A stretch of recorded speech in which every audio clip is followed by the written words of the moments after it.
నేడు మెదక్ జిల్లా కలెక్టర్ రాహుల్ రాజ్కి నర్సాపూర్ పట్టణంలో ప్రభుత్వ భూమి సర్వే నెంబర్ 731లో అక్రమ నిర్మాణాలకు అనుమతులు ఇస్తున్న మున్సిపల్ కమిషనర్పై తగు చర్యలు తీసుకోవాలని నేడు ప్రజావాణిలో బైలపాటి గణేష్ కలెక్టర్కి వినతి పత్రం ఇవ్వడం జరిగింది. ప్రభుత్వ భూమిని కాపాడుట గురించి విజ్ఞప్తి చేశారు. మెదక్ జిల్లా నర్సాపూర్ మున్సిపల్ పరిధిలో కొన్ని ప్రాంతాలు హైడ్రాను తలపిస్తున్నాయి. నర్సాపూర్ నుండి మెదక్ వెళ్లే దారిలో సర్వే నెంబర్ 731లో ఉన్నటువంటి కాలనీలో కొద్దిపాటి వర్షం పడగానే గత కొన్ని నెలల క్రితం నిర్మించబడిన కొత్త ఇంటిలోకి వర్షం నీళ్లు చేరి ప్రమాదంగా మారుతున్నాయి. ఇట్టి సర్వే నెంబర్ 731లో భూమి ప్రభుత్వానికి చెందినది. ఆయనను మున్సిపల్ సిబ్బంది వారు ధనార్జనే ధ్యేయంగా పెట్టుకుని నూతన ఇంటి నిర్మాణాలకు అనుమతులు ఇవ్వడం జరుగుతుంది.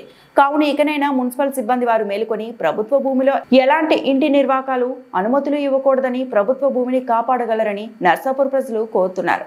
పట్టణంలో పలు ప్రాంతాల్లో ఇదే విధంగా జరుగుతున్న ప్రభుత్వ భూముల్లో అన్యాక్రాంతం జరుగుతున్నా కూడా పర్మిషన్లు లేకుండా కూడా ఇంటి నిర్మాణాలు చేపడుతుంటే మున్సిపల్ అధికారులు నిమ్మకు నీరెత్తినట్లుగా మౌనంగా ఉంటున్నారు.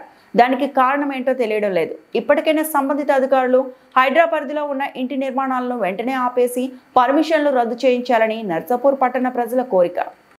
మెదక్ జిల్లా నర్సాపూర్ నివాసిని. సర్వే నంబర్ 731లో హైడ్రాకు తలపించే విధంగా ఇళ్ల నిర్మాణం చేపడుతుంటే రెవెన్యూ శాఖ వాళ్ళు కానీ మున్సిపల్ శాఖ వాళ్ళు కానీ ఏ రకంగా వాళ్ళకు పర్మిషన్లు ఇస్తున్నారు అనేది తెలియదు.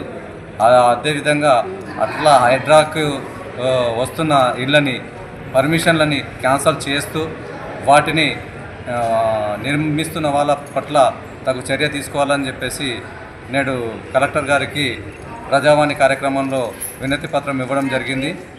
ఈ యొక్క కార్యక్రమానికి ఎన్నోసార్లు మున్సిపల్ అధికారులకు కానీ రెవెన్యూ అధికారులకు కానీ విన్నవించుకున్నా కానీ నిమ్మకు నీరెత్తనట్టుగా సైలెంట్గా ఉంటున్నారు కనుక అది ఒక కుంటలాగా చెరువులాగా తలపిస్తున్న విషయాన్ని ఈరోజు కలెక్టర్ రాహుల్ రాజ్ గారికి విన్నవించుకోవడం జరిగింది.